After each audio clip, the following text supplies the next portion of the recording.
નમસ્કાર, સેક્યુલર ગુજરાત ન્યૂઝમાં આપનું સ્વાગત છે।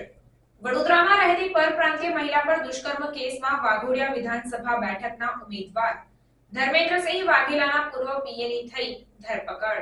વડોદરા શહેરમાં રહેતી પરપ્રાંતીય મહિલા પર દુષ્કર્મ કેસમાં વાઘોડિયાના પૂર્વ અપક્ષ ધારાસભ્ય અને વાઘોડિયા વિધાનસભા બેઠકના ઉમેદવાર ધર્મેન્દ્રસિંહ વાઘેલાના પૂર્વ પીએ રાજેશ ગોહિલને જવાહરનગર પોલીસે ઝડપી પાડ્યો છે।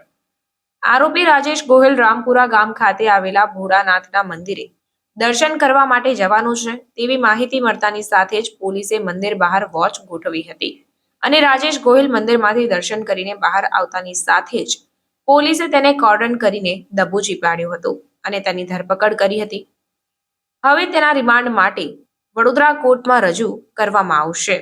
ત્યારે દુષ્કર્મના ગુનામાં આરોપીને ગણતરીના કલાકોમાં ઝડપી પાડીને જવાહરનગર પોલીસે આગળની કાયદેસરની કાર્યવાહી હાથ ધરી છે।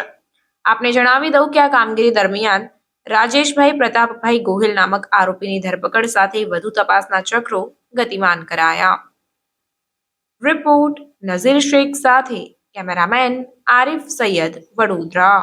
સમાચારોની અવનવી અપડેટ્સ માટે જોતા રહો સેક્યુલર ગુજરાત ન્યૂઝ। સાથે સેક્યુલર ગુજરાત ન્યૂઝ ચેનલને લાઇક, શેર અને સબસ્ક્રાઇબ કરો અને બેલ આઇકોન દબાવીને સમાચારોની ઝડપી માહિતી મેળવો।